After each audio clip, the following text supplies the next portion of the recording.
The primary reason the world is in the mess it's in today is because masculinity has been under attack for a very long time. I wouldn't say it's because I'm particularly good with words. I just understand that there's not a single societal ill you can name now that is not directly correlated to a decline in masculinity. We could even test it. You can name a societal ill, and I'll say it's because men aren't men anymore. Men are the protectors, and men are the ones who enforce boundaries and parameters. We always have been. And because that's been declining, there's been more and more encroachment on the, not just the fabric of society, but even the fabric of truth, right? Even what is a man, what is a woman? You live in LA, you know better than me, right? So objective truth is now under assault. Nobody's kids are safe from the LGBT agenda. Nobody's country is safe from unchecked migrants flooding across the border. Like, nothing's safe anymore. And it's the men's job to say, no, that's enough. This is a hard parameter. We refuse to accept it. This is what men do, not women, typically. So they attack the men first. You destroy the warriors of a society before you want to conquer it. And it's my goal, I guess, my objective, to just try and restore some of the typically, traditionally masculine traits inside of the men of the world today. And they call that toxically masculine, which of course is a lie. It's such an interesting, it's so hypocritical they say toxically masculine, because if they call the police, they want a toxically masculine man. If you have to go to war, you want toxically masculine men. If you need a firefighter, you want a toxically masculine man. And then they call it all toxic and try and throw it out the window. It's so interesting how hypocritical they are. So if you'll often see the more masculine a society is, the harder it is to psyop the populace, because typically in a masculine patriarchal society, the men protect their women from certain ideals and they protect their women from certain degrees of brainwashing. I'll give you a very simple example. If you look at the COVID debacle, in every household where the woman was in charge, I guarantee they were all masked up and they all took their injections because they were scared. They were fearful. And women are easy to scare. They're easier to scare than men. So you can put it all over the news, everyone's going to die, and you can use an emotional argument because women are typically more emotional than logical, and you can talk about the fact that your grandma's going to die if you don't take the injection, and blah, blah, blah. In a household ran by the men, all this crap came on the news, and unless he's a total pussy, he was like, you know what, just let everyone just calm down. Let's wait a few weeks. Just relax before we start getting injections. Far more calm. So that's what a man's typical job has always been, and we've lost that in the West now, so they can come along with absolute insanity. And because there's not a male logical barrier to the emotional arguments, to the propaganda, to the garbage, you see the entire population being brainwashed very, very quickly. I can give you a very recent example of this. Joe Biden's the best president ever. He's not senile. He's not senile. Next day. He's senile. He must go. Next day. Kamala's the best. Like, boom, boom, boom. Like they forgot that they were saying that Joe Biden was perfectly capable. Like two weeks ago. And nobody liked Kamala. Even the liberals didn't pretend to like her. And now they're all like, Kamala is great. Kamala is great. It's like, it's incredible. But that's because no one comes along, or there's no barrier to the brainwashing. And a lot of people are fully slave-minded. The world makes a lot more sense when you understand there's a huge contingent of people who genuinely want to be slaves because they feel happier as a slave because they don't have to think. And then they don't need any personal responsibility for themselves, and they don't have to blame themselves for their own failings. So they want to just be part of a system. You know, it's like, it's kind of scary that they could do COVID all over again. They could do it all over again. Like, a certain percentage of people have learned their lesson, but there's a huge percentage of people who have learned nothing at all. Kamala's great, you know, whatever they're supposed to do. And a lot of this comes from masculinity. I think that men as a whole, call me misogynistic, that would be terrible. This never happened before. But men as a whole, we're typically more prepared to say or do something which may hurt somebody's feelings because we believe it's right than a woman. A woman will be like, but feelings. And a man will be more logical. So a man can sit there and say, no, she's unfit for the job. Oh, but she's a black woman, the first woman president. I don't care. She's unfit for the job. So I think masculinity solves a lot of the societal ills that the West is currently facing. We're certainly going to need it. We're going to need masculinity as the world divides into its two polars. And we have China, Russia, and all these other countries, which are very masculine nations. And we're sitting around arguing about what a man is, what a woman is. It's interesting. So yeah, I mean, my mission, I never thought of it as a mission, but I just saw the world was such bullshit. And I saw the only answer was a very simple one. So I thought, okay, well, let me at least be a beacon for that. And then I kind of grew a following, and that's where it's going, I guess.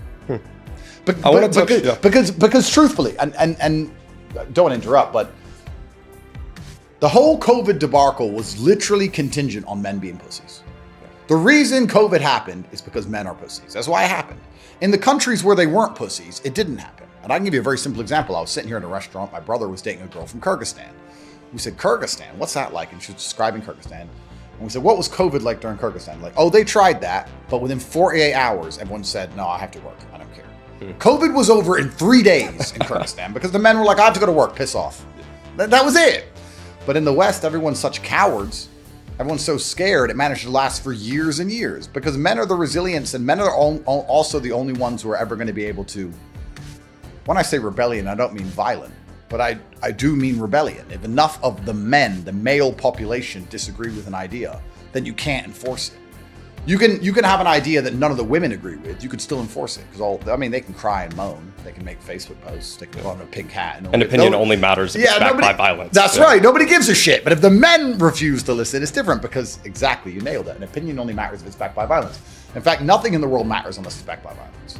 A court order means nothing unless it's backed by violence. Everything in the world is violence. We live in a violent world with a whole bunch of layers on top of it. So if you don't have the propensity and capability for violence, you don't mean anything anyway, which is actually why all these people want to be slave-minded in the first place, because they're sitting in a room or they're looking around and they're being told certain ideas, and they understand if they disagree with those ideas, they have to defend themselves and their point of view. And they don't feel capable with violence, so they're like, they've said Kamala's great. If I say Kamala's not great, they're going to yell at me, and I'm scared of it ever even possibly getting violent because I'm incompetent, so therefore Kamala's great.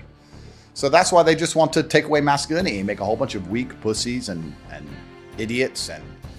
And this is where a lot of the confusion comes from my message, because people call me misogynistic because I talk about the masculine and feminine frames. And I'm not being insulting in any way. When I say the feminine frame is the frame which allows you to be more malleable as a person. They see that as an insult, but it's not an insult. That's a woman's superpower that she's malleable. And the masculine frame is, no, I'm not malleable. No, I'm rigid. I'm obtuse, and it's this way, and I don't care what you say, and I don't Order care. And chaos. You're wrong. You're wrong. You're wrong. Do something. That's the masculine frame of it all. Andrew, I do want to get more into the 2024 election in a bit, but you said recently that you're enjoying boredom. You stated fun is haram, and having less fun is more fun. Yeah. How has getting off house arrest changed your day-to-day? I miss house arrest. I want to go back. I had no pressure or stress to leave my house under house arrest. Now I'm off house arrest. It's a sunny day. I have all these fancy cars and there's so many nice places to go and have a coffee, and I feel obligated to try and live my life. But on house arrest, I didn't have to worry about any of those things. What is fun? I don't know. You live in LA. You're a young man. You tell me, what's fun in the world today? What's fun? People like to go to clubs. Awful. Anything else? People like to go to Erewhon. Do you know what that is? No. Oh, it's like a very popular grocery store. Very expensive. This is what I mean. Going to the grocery stores become fun. Like, I don't know what's fun anymore. I feel like the world's kind of the same wherever you are. People often say to me, what's Romania like? And I say, well, yeah, it's beautiful. It's got beautiful nature. It's got amazing history. And they're like, what's it like living there? Well, you either go out for dinner or you stay home. In LA, you go out for dinner or you stay home. In Tokyo, you go out for dinner or you stay home. Like, there's nothing to do besides go out to eat or stay in your house. You can go clubs and those kind of things, but I'm definitely certainly past all of that. So yeah, then you have to find fun. What do I find fun? I love fighting. I love driving because they're very active things that take my brain off work. Besides that, I like to do my work. My idea of fun is completing all my emails and making... You've been playing a lot of Uno recently, haven't you? Well, Uno is fun. Now you mention it, Uno's fun. But masculine competition is fun. I think what's fun as a man is being the best at anything, right? So my girl will say to me, why do you work all the time? All you do is work. I said, no, because I have to be the richest man on the planet. That's why I want as much money as possible. She goes, you have enough money. I was like, I know, but it's a game. It's a video game. I want a high score. Where do you find competition now? Well, I live with guys. I live with my friends, and we make sure that it's constant and endless competition because we live together. So if my brother does 100 push-ups, I have to do 101, which means he'll do 102, and then I'll do 103, and we'll just call each other names all day until thousands of push-ups have been done. So I live in a very masculine environment because masculine competition drives you forward. We all work together. We all work inside of the company, and we're very successful. Uno, of course. But yeah, I don't really know what's fun anymore. I feel like when I was young, when I was 21, 22, before the internet was such a big thing, before smartphones were a thing, people could be a lot more present and you could go somewhere and it could be fun. But now you have access to all the world's information and you have the ability to view any other place on the planet at the same time you're somewhere else, and you have all these other people to talk to and all these things to do. I just feel like nothing's really fun anymore besides working hard, or you need an activity which is so adrenaline filled that it distracts you, which is why I love driving fast cars and fighting, because it's the only time I'm not thinking about work. Otherwise it's like, okay, I may as well. Everything else is signaling, kind of. Yeah, well, if you look at how things change, when I went to clubs when I was 21, everyone was having fun. Last time I went to a club, everyone was pretending to have fun for an Instagram story. So they'd sit there like this, and then get their phone out and go, and then put it back down. Like, so the fun is only for the Instagram. So we're living in a world now where no one's actually trying to have fun. We're trying to show everyone else how much fun we're having. Nobody's actually enjoying anything. It's just a competition, right, of FOMO. Yeah. And yeah, so I'm happy just to get my work done, and maybe I'm starting to get old after all. I'm 37, I'm getting old. I see my kids, I do my emails, I train hard, maybe go for a drive with the car, maybe get a coffee. That's it. On house arrest, I didn't even have to do the drive and the coffee part, so it was even more peaceful. Kind of miss house arrest, kind of miss jail. Maybe I should go all the way back. If you have any idea on the planet and you don't defend it, the idea won't last. Victors write history, and might makes right.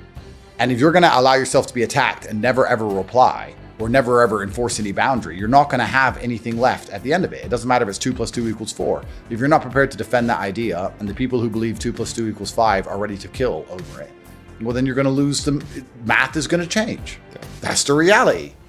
So we have Western societies now where they're not prepared to defend Christianity at all. They're not reproducing or having children. And then they seem to think that it's all going to be okay in the end. Well, perhaps if Jesus comes back like you believe, it'll be okay. But if he doesn't, population dynamics ensure, along with the basic dynamics of how power works, you're going to be replaced. There's a huge power vacuum in the West. The reason Islam is growing in such strength is because most people in the West feel like they can either be Islamic or be gay, because there's no other real power structures. Those are the only two ideals you can't criticize. You can criticize Christianity all day long. So why do Muslims have so many children? Well, I mean, we can talk about it being an Islamic thing, but also in many ways, it's not just an Islamic thing. It's a third world thing, because a lot of Islamic countries are third world, but we can look at migrants even from South America, perhaps, who are Christian, or from Africa, Christian nations still have a lot of children. There's a lot of African Christian migrants who come to the UK or come to the West, and they outbreed the native populations. The reason for that is because the closer you are to survival, the closer you are to your gender roles. If you were to get 5 men, 5 women, strand them on an island, the men would go hunt and the women would collect berries. And, no one would be arguing about feminism. Everyone would be doing their job, what they're naturally inclined to do. So the closer you are to survival, the more difficult your life, the closer you are to gender roles, because gender roles give you the optimum chance of survival.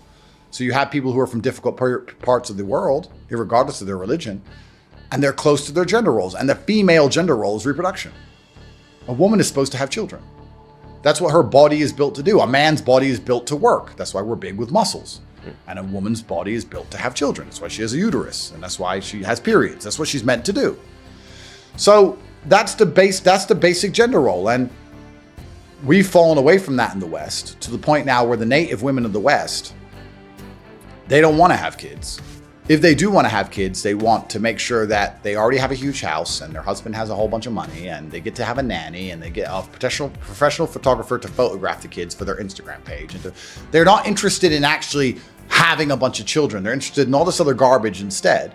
So, I mean, people have 1, maybe 2 kids. They don't have 6, 7, 8 like they used to. Do you believe the purpose of a woman's life is to have children? I think it's the most important thing she could do. I think it's the number one thing she'll be happy she did when she's older.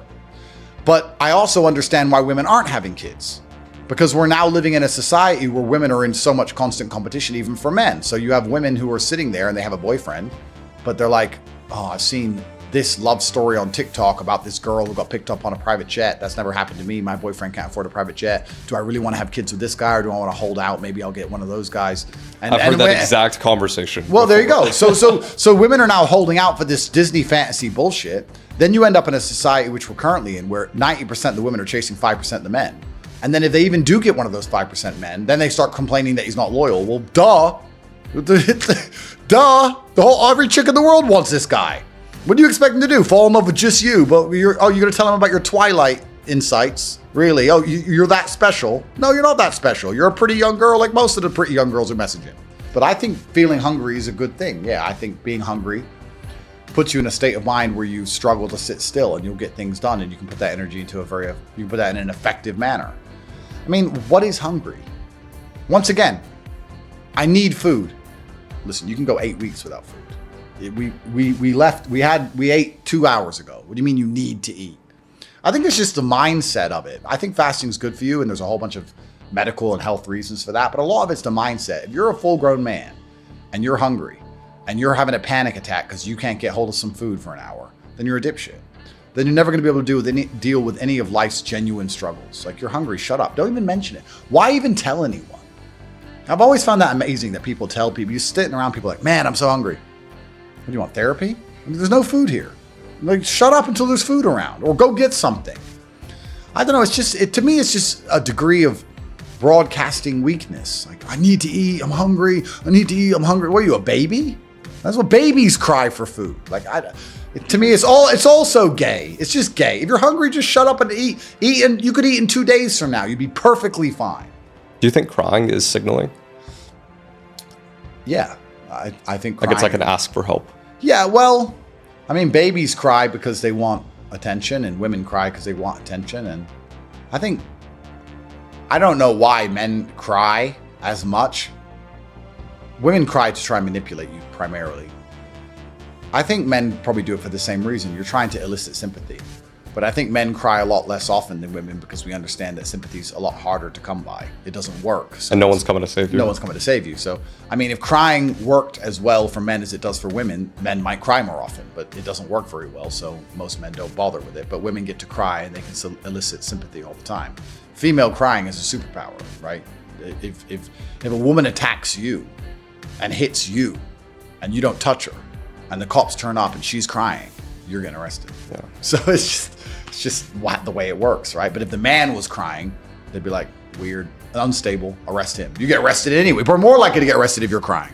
Yeah. So yeah, it's strange. I think there must be some human psychology. There must be some study somewhere that explains why people cry and why it's done. But I think to a degree it's to elicit sympathy. But I don't operate from that frame. I've never wanted people to feel sorry for me. I don't want anyone to feel sorry for me for anything that's happening to me. I put myself in this position. I decided to do it all. I could have shut up. I could have took 50 mil. A lot of things I could have done. I didn't do it. I'm here because I wanted to be, because I'm a full-grown man. It's my decisions, and I'm prepared to deal with the good and the bad that come with all of them. There's no light without dark, and I do not want people's sympathy. People can understand it's unjust. People can feel angered at the injustice, and and that's a very masculine response, but I don't need sympathy from anybody. What is love? Let's get philosophical. What is love? What is attraction? Right? If I'm with a woman, they'll say, she's only with you for money. And then they'll say to me, you're only with her because she's beautiful. And I'm like, okay, well, if she's only with me for my money and I get to take care of her and I get to afford her a perfect life and she has no stress and no worries and she gets to spend all her time doing things she likes, and I'm only with her because she's gorgeous and beautiful and does everything I say, is that real love or is that fake love?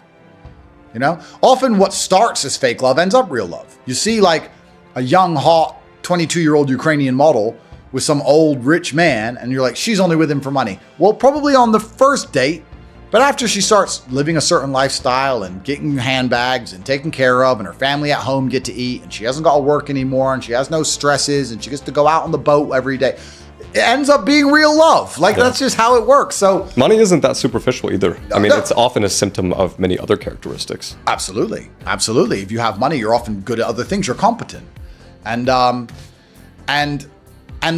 love grows from superficial things. Like, a man falls in love with a woman initially because of how she looks. How she looks, and she does as he says. That's enough for a man to love her, and fix her problems and give her a nice life is enough for a woman to love a man. Women fall in love with the lifestyle, and then they fall in love with the man by extension. So what is love? A lot of it is superficial, and none of it is...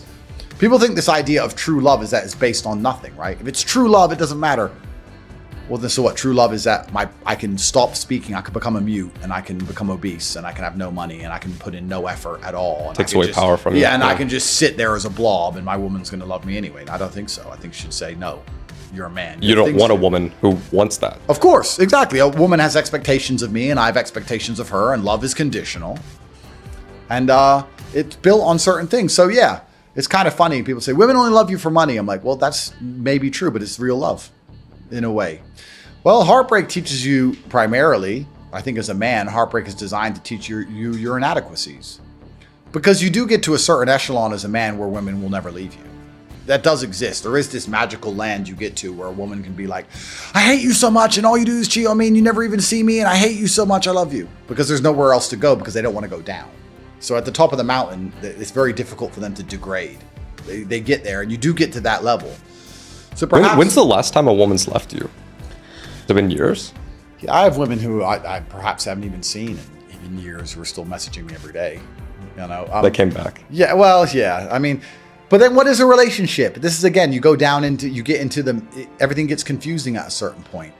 Because people will say, are you with her? I'm like, I don't know. Am I? She's still texting me all the time. I reply sometimes. She'll do anything I want if I want her to. I don't want to see her. She has no one else. I have everyone else. Are we together? Probably. Yes, no. It's all confusing, right? But in the normie world, I guess, in outside of global fame and all this insanity, in the normie world, I think heartbreak is designed to teach you lessons. I think everything bad that happens to you as a man is designed to teach you lessons. I think that's why God gives them to you. You're never going to be a good man unless you've suffered.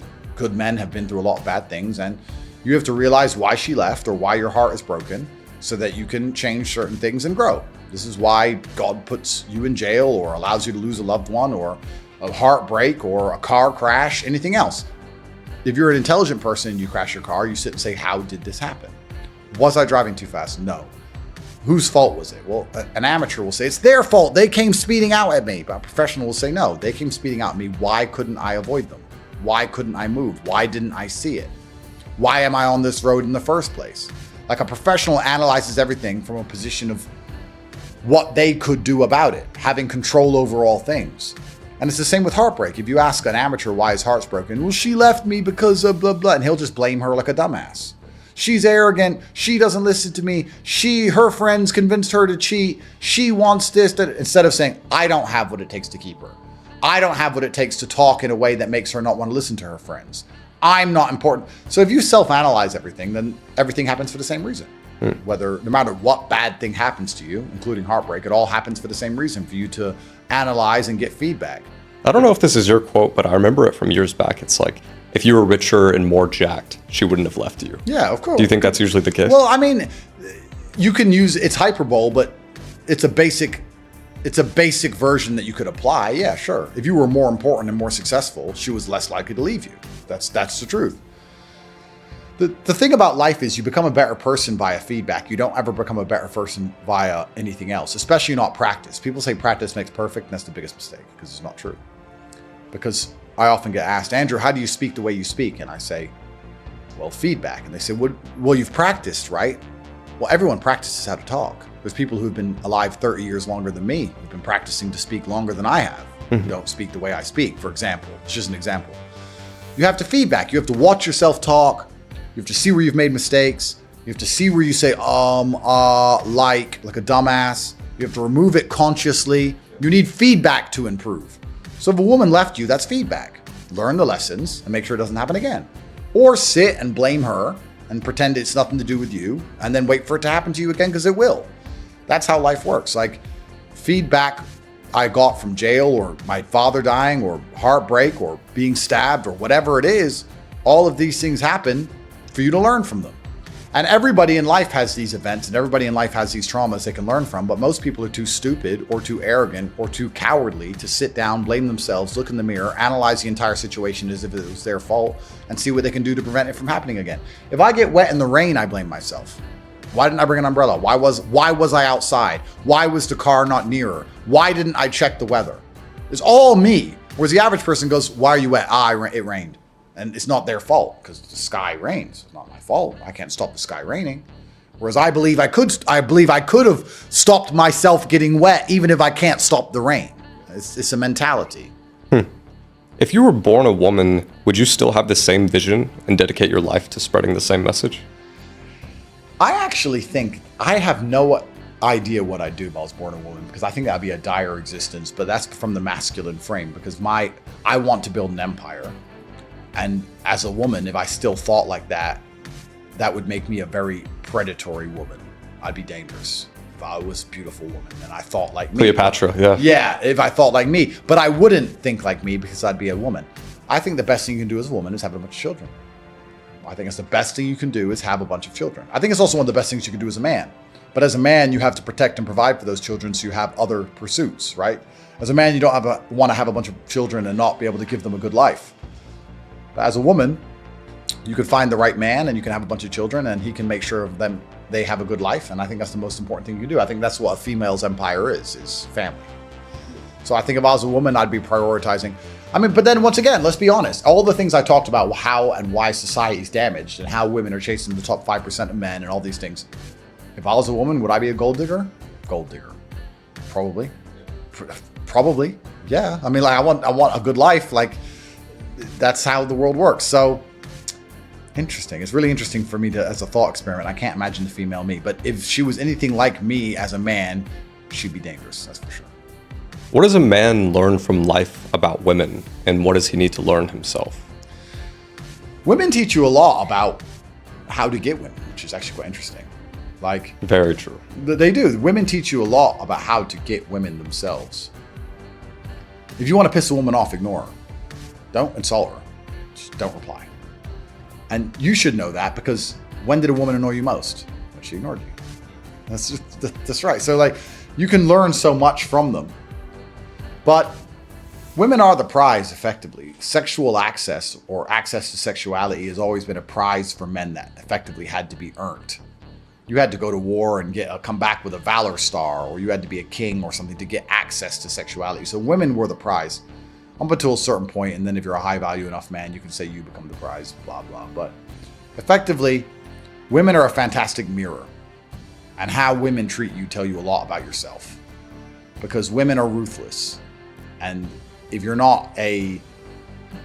they don't see value in you, or if they don't see value they can extract from you, you're invisible to them. You can go to a nice restaurant with a girl and you can say, how many men are in here? And she'll say, 3 or 4. And she'll ignore every waiter. I heard you say this, and I tried it, and they all said 2, 3. Yeah, the waiters don't exist. There were hundreds of men in here. Waiters don't exist in their mind. If they can't get something from you, you're invisible. So how women treat you in general is a good mark for how much value you openly exude. If they can instantly see value on you, they'll talk to you and treat you a certain way. People think that beautiful women are really bitchy and rude. No, they're not. They're actually very nice and soft and sweet. They're actually quite shy and insecure if you're that guy. But if you're not that guy, they're like, get the fuck away from me. Because they don't even want to bother having a conversation on any level because you don't exude enough value. So women are a mirror. They'll tell you everything you need to know about yourself. And you should pay attention to it, and you should change it, and you should fix it. What can you only learn by yourself? Well, I think the world's going to constantly and endlessly give you feedback. Women are a fantastic mirror, and there's no point in getting mad at the mirror. But I guess to a degree, the whole world is a mirror on some level. And I think that the thing that people struggle with most, especially men, is that we only learn lessons the hard way. That's the problem. You want to be good at learning lessons the easy way, which is really paying attention and making sure the feedback you're receiving, you need to be perceptive to it so that it doesn't have to be so hard hitting. You need to be the kind of person who goes out for a drive and his wheels slide a bit and he slows down. But what people typically do is they go out for a drive, their wheels slide a little bit, they continue, and then they crash. And then they realize I should have slowed down once they hit a tree. They only learn the hard way. But when they got the easy little bits of feedback, they didn't want to pay attention to them because it was easy and they thought they got away with it. And it's the same with a relationship and the same with everything else. There's little bits of feedback. You go, okay, this is going to be a problem later on if I continue. But they ignore that part. They wait for it all to blow up and go wrong. And then they learn. So men only learn the hard way. And I guess you can speed things up if you try and learn the easy way.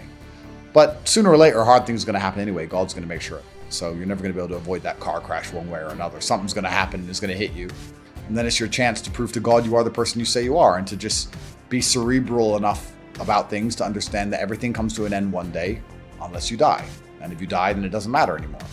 So, it doesn't, they can throw you in solitary confinement. It's going to end one day or you're going to die. And when you die, it doesn't matter anymore. So there's no point in being completely distraught about it. You have to find the joy in the crack in the sunlight through the roof, and that's life. What else can you do? And young men who are rich are harder to control. And as you said earlier, money often comes with other attributes. If you're good at making money, you've learned how to work hard and be dedicated and explain yourself to other people and have your own opinion and think outside the box. And if I can teach hundreds of thousands of young men how to get rich and not need a job, all the other skills they're going to learn along the way is going to make them difficult to control as people. They're going to be the kind of people who resist the matrix. So it all ties in together and everyone benefits.